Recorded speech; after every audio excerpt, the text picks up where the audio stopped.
അസ്സലാമു അലൈക്കും വറഹമത്തുള്ള. കഴിഞ്ഞ ദിവസം കർണാടകയിലുണ്ടായ സംഭവം, അബ്ദുറഹ്മാൻ കല്ലാവിയും നാസർ ഫൈസി കൂടത്തായി ഓടി വന്നുകൊണ്ട് വണ്ടിയിൽ തടി ഓട്ടത്തിൻ്റെ സ്പീഡാണ് ആയുസിൻ്റെ നീളമെന്ന് മനസ്സിലാക്കി വന്ന് കയറിയ പോക്ക്. അതൊക്കെ ഇങ്ങനെ കാണുമ്പോൾ ഒരു കണക്കിന് വേദന ഉണ്ടെങ്കിലും, വേദന ഉണ്ടാകുക എന്ന് പറഞ്ഞിട്ടുണ്ടെങ്കിൽ ഇനിയും പിളരാൻ മാത്രമുള്ള ശക്തി ഈ ഉമ്മത്തിന് ഇല്ല എന്നുള്ള നിലയ്ക്കൊരു വേദന ഉണ്ടെങ്കിലും ചില കാര്യങ്ങളൊക്കെ നമ്മൾ ഓർത്ത് വെക്കുന്നത് നന്നായിരിക്കും. ആരാണ് ഈ അബ്ദുറഹ്മാൻ കല്ലായി? അബ്ദുറഹ്മാൻ കല്ലായി എന്ന് പറഞ്ഞാൽ 1989-90 സമസ്ത കേരള ജമിയത്തുൽ ഉലമയിൽ പണ്ഡിതന്മാർ അഭിപ്രായ വ്യത്യാസം ഉണ്ടായപ്പോൾ അന്നത്തെ ചില പണ്ഡിതന്മാർ രാഷ്ട്രീയക്കാരെ കൂട്ടിപ്പിടിച്ചിട്ട് മറ്റു പണ്ഡിതന്മാരെ ഒതുക്കാൻ വേണ്ടി വേട്ടമൃഗത്തിനെ പോലെ അയച്ചു വിട്ട 1-2 ജന്തുക്കളെ കൂട്ടത്തിൽ പ്രധാനപ്പെട്ടൊരു ജന്തുവാണ് ഈ അബ്ദുറഹ്മാൻ കല്ലായി. അബ്ദുറഹ്മാൻ കല്ലായിയുടെ മൂർത്ത തേറ്റയുടെ ക്ഷതമേൽക്കാത്ത അക്കാലത്തെ മറുപക്ഷം പണ്ഡിതന്മാർ ഇല്ല എന്ന് പറഞ്ഞിട്ടുണ്ടെങ്കിൽ അതായിരിക്കും സത്യം. ബഹുമാനപ്പെട്ട മധ്യവയോഗ്യരായ പണ്ഡിതന്മാരെ കടിക്കുക മാത്രമല്ല, കടിച്ചിട്ട് കൊണ്ട് കൊടയിലാണ് അബ്ദുറഹ്മാൻ കല്ലായി ചെയ്യൽ. 1989-90 ജീവിച്ച നമ്മളെപ്പോലത്തെ ആൾക്കാരൊക്കെ പലപ്പോഴും അതിന് അനുഭവസ്ഥരാണ്, സാക്ഷികളുമാണ്. കടിക്കുകയല്ല, കടിച്ചിട്ട് ഇങ്ങോട്ട് കൊടയും. ആ സമയത്ത് പണ്ഡിതന്മാരുടെ മാംസവും രക്തവും തെറിച്ചങ്ങോട്ട് പോവുക ചെയ്യുക. ആരെയും എന്തും പറയാനുള്ള ഒരു പ്രത്യേകം തലയെക്കെട്ട് കെട്ടി പറയാൻ പറ്റാത്തതിനാണ് തലയെക്കെട്ടില്ലാത്ത ഇവനെ അർദ്ധസുഹാബിയാണ് അന്നേ. വഹാബി എന്നും പറയാൻ പറ്റില്ല, സുന്നി എന്നും പറയാൻ പറ്റില്ല. ആവശ്യം വരുന്ന എടുത്ത് ടവൽ ഇട്ടും ആവശ്യമില്ലാത്ത ടവലില്ലാതെ അങ്ങോട്ട് പറയാം, എന്തും പറയും, ആരെയും പറ്റി പറയും. ബഹുമാനപ്പെട്ട അണ്ടോർ ഉസ്താദിനെ, ബഹുമാനപ്പെട്ട പാറന്നൂർ ഉസ്താദിനെ, ബഹുമാനപ്പെട്ട ഉള്ളാൾ തങ്ങൾ പാപ്പാനെ, എ പി ഉസ്താദിനെ നല്ലോം മറ്റു പണ്ഡിതന്മാരെയും സാദാത്യങ്ങളൊന്നും, അതായത് ഈ അബ്ദുറഹ്മാൻ കല്ലായി മനസ്സിലാക്കിയ രാഷ്ട്രീയ പാർട്ടിക്കാരനല്ലെങ്കിൽ പിന്നെ അവിടെ സയ്യിദുമില്ല, പണ്ഡിതനുമില്ല, ഒന്നുമില്ല, ഒക്കെ കണക്കാ. അങ്ങനെ നിരത്തി കെടിവെച്ചിരുന്ന ഒരാളാണ്. മറുപടി പറയാൻ വേണ്ടി ഒന്നിക്ക് വടശ്ശേരി വരും, അല്ലെങ്കിൽ ബഹുമാനപ്പെട്ട കീരത്ത് മുഹമ്മദ് മാസ്റ്റർ വരും.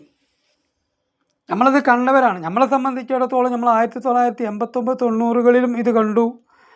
ഈ അവസാന കാലത്തിൽ ഉപ്പ് തിന്നവരെ വെള്ളം കുടിക്കുന്നത് കാണാനും നമുക്ക് തൗഫീക്ക് ഉണ്ടായി എന്നുള്ളതാണ് നമ്മൾ ഈ നൂറ്റാണ്ടിലെ ഏറ്റവും വലിയ ഭാഗ്യന്മാർ. കാരണം എന്താ, ഹക്കും ബാത്തിലും തമ്മിൽ ഏറ്റുമുട്ടിയ സമയത്തും പിന്നീട് അത് വളരെ വ്യക്തമായി ഹക്ക് ഇതായിരുന്നു എന്ന് ബോധ്യപ്പെടാൻ 35 കൊല്ലം എടുത്തു ചില ആളുകൾക്ക്. അതിൻ്റെയൊക്കെ ഇടയ്ക്ക് നമ്മളിത് കണ്ടുകൊണ്ടിരിക്കാൻ ഭാഗ്യം ഉണ്ടായി എന്നുള്ളതാണ് നമുക്കുള്ള അള്ളാഹു തന്ന തൗഫീക്കും ഭാഗ്യവും. മനസ്സിലാക്കണം നിങ്ങൾ. 1989 തന്നെ ഇതേ വാദം ഉന്നയിച്ചിട്ടാണ് നമ്മളെ അബ്ദുറഹ്മാൻ കല്ലായും കാര്യങ്ങളൊക്കെ. പക്ഷേ ഹതഭാഗ്യം എന്ന് പറയട്ടെ, ചില പണ്ഡിതന്മാരൊക്കെ അതിന് കൈയും, ഇപ്പം നാസർ ഫൈസി കാട്ടിയതുപോലെ, നാസർ ഫൈസി എന്ന് പോലും പറയാൻ പറ്റൂല എന്നാണ് കർണാടകത്തിൽ നിന്ന് പറഞ്ഞത്, ഗോബാക്ക് വിളിക്കുകയും ചെയ്തിട്ടുണ്ട്. പണ്ഡിതന്മാരാകുന്ന ആളുകൾ പ്രസംഗിക്കാൻ വരുന്ന സമയത്ത് ഇങ്ങോട്ട് കടക്കാൻ പറ്റൂല, അങ്ങോട്ട് കടന്ന കാല് വെട്ടും എന്ന് പറഞ്ഞതൊക്കെ ഈ അബ്ദുറഹ്മാൻ കല്ലായിയെ പോലുള്ള വിഷം മാത്രം ചീറ്റുന്നവരുടെ സംസാരത്തിൽ നിന്ന് പ്രചോദനം കൊണ്ടിട്ടായിരുന്നു അന്നത്തെ യുവാക്കൾക്ക് അത്രേ കഥ ഉണ്ടായിരുന്നുള്ളൂ.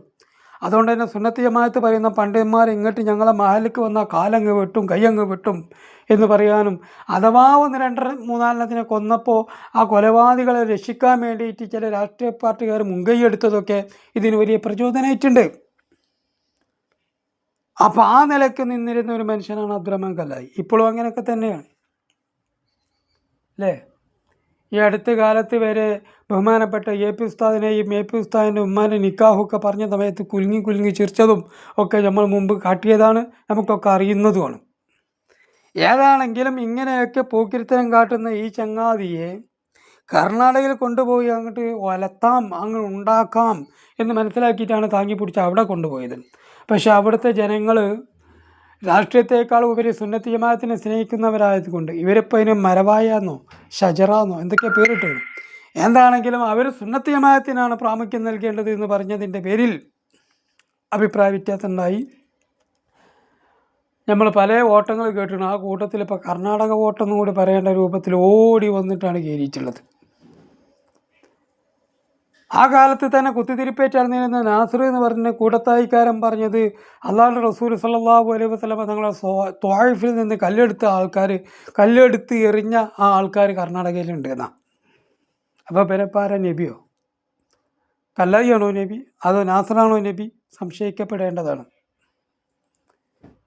എന്തും പറയാനുള്ളത് അപ്പോൾ ഏതാണെങ്കിലും ഒരു കാര്യം മനസ്സിലാക്കുക, പാണ്ഡൻ നായരുടെ പല്ലിന് ശൗര്യം പണ്ടെ പോലെ ഫലിക്കുകയില്ല ഇനി എന്ന് പറഞ്ഞതുപോലെ, ഇനിയിപ്പോൾ ഞാൻ ആരോ തോന്നിയാത്ത വിളിച്ചല്ല, അങ്ങനെ ഒരു കവിത മുമ്പാരോ പറഞ്ഞിട്ടുണ്ട് എന്ന് പറഞ്ഞതുപോലെ പഴയ രാഷ്ട്രീയക്കാരെ ആ പല്ലും കാട്ടി നഖവും കാട്ടിയിട്ട് പേടിപ്പിക്കലൊന്നും ഇപ്പോഴത്തെ യുവ തലമുറക്ക് നടക്കൂല. കർണാടകത്തിലെ അതേപോലെ തന്നെ കേരളത്തിലെ ഓരോ മഹലിൽ ഇങ്ങനെ നിങ്ങൾക്ക് അട്ടത്തിരുന്ന് കണ്ട് പിന്നെ സംസാരിക്കേണ്ട ഗതികേട് വരും. ഭൂമിക്ക് ഇറങ്ങാൻ പറ്റൂല എന്ന് മനസ്സിലാകുന്നുണ്ടോ? ഈ പരിപാടിയൊക്കെ എന്നോ ചെയ്യേണ്ട ഏർപ്പാടാണ് ചങ്ങായിമാരെ. കാരണം സുന്നത്ത് ജമാഅത്തിന് വേണ്ടിയിട്ട് കഷ്ടപ്പെട്ട് അധ്വാനിക്കുന്ന ആൾക്കാരെ വോട്ട് വാങ്ങിയിട്ട് പിന്നെ സുന്നി വിരുദ്ധത പറയുന്നവരാണ് രാഷ്ട്രീയ തമ്പുരാക്കന്മാർ. ഈ പറഞ്ഞ അബ്ദുറഹ്മാൻ കല്ലായി എന്നെ മുഴുവൻ സുന്നിയൊന്നുമല്ല, അർദ്ധ വഹാബിയർ. അത് അയാളെ കണ്ണും ഓർമ്മ തന്നെ എഴുതി വെച്ചിട്ടുണ്ട് അന വഹാബിന്ന്. മനസ്സിലാകുന്നുണ്ടോ? അതാണ് ഇപ്പം ഇന്നലെ കണ്ടിട്ടുള്ളത്. 1989 ഇയാളെ പദപ്രയോഗങ്ങൾ കേൾക്കണമെങ്കിൽ പഴയ കാലത്ത് ഓല സീഡിനെങ്കിൽ ഒന്ന് എടുത്ത് നോക്കിയുണ്ട് മനസ്സിലാക്കാൻ കഴിയും. ആ പറഞ്ഞതിൻ്റെ ഒന്നും നാലിലൊന്നും കൂടി ഇപ്പം ഈ പറഞ്ഞ ഷജറകൾക്കെതിരെ പറയുന്നില്ല. എന്നിട്ടും ഷജറകൾക്ക് ഇക്കോലത്തിലാണ്. അപ്പോൾ പിന്നെ അക്കാലത്ത് എങ്ങനെ ഉണ്ടാകും? അത് നമ്മൾ ആലോചിക്കേണ്ട ഒരു വിഷയമാണ്. ഇനി പിന്നെ അടുത്തത് പറയാനുള്ള ഷജറകൾക്കും ഷജറ നേതാക്കന്മാർക്കും ഇപ്പം ഇങ്ങനെ കിടന്ന് മൂങ്ങിയാൽ പോരാ. അതൊക്കെ പഴയ കാലത്ത് തന്നെ നമ്മൾ നിയന്ത്രിക്കണമായിരുന്നു. രാഷ്ട്രീയത്തിൽ താഴേക്കിട മുതൽ മേലേക്കിട വരെ ഇലക്ഷൻ വരുന്ന സമയത്ത് തോറ്റാലും ജയിച്ചാലും പണ്ഡിതന്മാരുടെ രൂപമുണ്ടാക്കി കത്തിക്കുന്ന, പണ്ഡിതന്മാരെ പേരും പറഞ്ഞിട്ട് ചടക്കം പൊട്ടിക്കുന്ന, പണ്ഡിതന്മാരെ മയ്യത്ത് കൊണ്ടുപോകുന്നു എന്ന് പറയുന്ന റാലിയിൽ തന്നെ പണ്ഡിതന്മാരെ പേര് വിളിച്ച് തോന്നിയാത്തം വിളിക്കുന്നത് അക്കാലത്ത് നിങ്ങൾ തടുക്കണമായിരുന്നു. അതിൽ പരാജയപ്പെട്ടതാണ് ഇപ്പോൾ അത്തരം ആളുകളൊക്കെ ഊളകളൊക്കെ നിങ്ങൾക്കെതിരെ കൊഞ്ഞനം കുത്താനും പണ്ഡിതന്മാരെ വില അക്കാലത്ത് നിങ്ങൾ കളഞ്ഞ സമയത്ത് അവരെ ഉപദേശിക്കാത്തതാണ് ഇതിനൊക്കെ കാരണമെന്നും കൂടി നിങ്ങൾ തിരിച്ചറിയണം. ഇനിയെങ്കിലും തിരിച്ചറിയണം. ഇനിയും തിരിച്ചറിഞ്ഞിട്ടില്ലെങ്കിൽ ദുനിയാവിൽ വെച്ചിട്ട് നിങ്ങളത് തിരിച്ചറിയാൻ പോകണില്ല താനും. ഏതാണെങ്കിലും ഒരു കാര്യം ഉറപ്പാണ്, ഇതേ വിഷയം തന്നെയാണ് 1989 പറഞ്ഞിട്ടുള്ളത് എന്ന് പലപ്പോഴുമായി പല വേദികളും നമ്മൾ കേൾക്കുന്നുണ്ട് അല്ലേ? പല വേദിയിൽ നിന്ന് നളന്ദ സമസ്തക്കാരൻ്റെ വേദിയിൽ അത് കേട്ടുകൊണ്ടിരിക്കുകയാണ്. 1989 പിളർപ്പ് ഉണ്ടായപ്പോൾ ആ പിളർപ്പുമായി ബന്ധപ്പെട്ടുള്ള എന്തൊക്കെ വിഷയങ്ങളാണ് അതൊക്കെയാണ് ഇപ്പോൾ നവ വിഘടിതർ പറഞ്ഞുകൊണ്ടിരിക്കുന്നതെന്നാണ്. അപ്പോൾ ഇന്നിപ്പോൾ എന്തൊക്കെയാണ് നിങ്ങൾ പറഞ്ഞുകൊണ്ടിരിക്കുന്നത് നിങ്ങൾക്കറിയാലോ. ആ കാര്യങ്ങളൊക്കെ തന്നെയായിരുന്നു അന്ന് ബഹുമാനപ്പെട്ട സുൽത്താനുൽ ഉലമ AP ഉസ്താദും അതുപോലെ ഉള്ളാൾ തങ്ങൾ പാപ്പയും മണ്ടോൺ ഉസ്താദും അതുപോലെ നെടിയനാട് ഉസ്താദും മാനുപ്പം ഉസ്താദും ഒക്കെ പറഞ്ഞത്. ആ പറഞ്ഞതിൻ്റെ പേരിലാണ് ആയിരക്കണക്കിന് പണ്ഡിതന്മാർക്കെതിരെ നിങ്ങൾ കുതിര കയറിയത്. ആ പറഞ്ഞതിൻ്റെ പേരിലാണ് നിരപരാധിയായ സുന്നി പ്രവർത്തകന്മാരുടെ മൂർത്താവിലേക്ക് കമ്പിപ്പാറ അടിച്ചു കയറ്റിയതും കടാര കയറ്റിയതൊക്കെ. അതിപ്പം ബോധ്യപ്പെട്ടുകൊണ്ടിരിക്കുകയാണ്. 35 കൊല്ലമായി നിങ്ങൾക്ക് ബോധ്യപ്പെടാൻ. ഇവിടെ രാഷ്ട്രീയക്കാരൻ്റെ മുമ്പിൽ സ്വതന്ത്രത്തോടു കൂടി സുന്നത്ത് ജമാഅത്ത് പറയാൻ കഴിയാത്തൊരു കാലഘട്ടം വന്നപ്പോൾ ആ സുന്നത്ത് ജമാഅത്തിൻ്റെ ആശയമായിട്ടാണ് ബഹുമാനപ്പെട്ട AP ഉസ്താദ് അന്ന് ഇറങ്ങി പോന്നിട്ടുള്ളത്. ഇപ്പോൾ നിങ്ങൾക്ക് ബോധ്യപ്പെടുന്നത് സുന്നത്ത് ജമാഅത്ത് പറയാൻ വേണ്ടിയിട്ട് ചില ആൾക്കാരൊക്കെ അടുക്കളയിൽ ചെന്ന് ഓച്ചാനം പറഞ്ഞു ഓൻ്റെ തലയും വാലും ആടിയിട്ടുണ്ടെങ്കിൽ മാത്രമേ പറയാൻ പറ്റുള്ളൂ എന്ന് ബോധ്യപ്പെട്ടത്. വൈകി ഉദിച്ച വിവേകത്തിന് നന്ദി എന്നുകൂടി നിങ്ങൾ ഒരു വളിച്ച നന്ദിയും കൂടി രേഖപ്പെടുത്തിക്കൊണ്ടിരിക്കുകയാണ്. മനസ്സിലാക്കണം. ഈ അബ്ദുറഹ്മാൻ കല്ലായി പോലുള്ള മറ്റു കല്ലായിമാരൊക്കെ കുരച്ചു ചാടുമ്പോഴും കടാര കൊണ്ടുവരുമ്പോഴും ബഹുമാനപ്പെട്ട അഹ്ലുസുന്നത്തുൽ ജമാഅത്തിൻ്റെ കരുത്തനായ നേതാവ് ബഹുമാനപ്പെട്ട സുൽത്താനുൽ ഉലമ AP ഉസ്താദ് അന്നും അണികളെ നോക്കി പറഞ്ഞൊരു വാക്കുണ്ട്. ആ വാക്കൊന്ന് കേട്ടോക്കി. അക്രമങ്ങൾ ചെയ്യാൻ മുതിർന്നവരുമൊക്കെ ഉണ്ടായി. ഞങ്ങളെ കുട്ടികളോട് ഞങ്ങൾ പറഞ്ഞു, മക്കളെ നിങ്ങൾ പ്രതികരിക്കരുത്, ഒരിക്കലും പ്രതികരിക്കരുത്. ഇവിടെ ഞാൻ ഇനിയും നിങ്ങളോട് പറയുന്നു, നിങ്ങൾ നാട്ടിൽ തിരിച്ചു ചെന്ന് പ്രതികാരം വീട്ടരുതേ.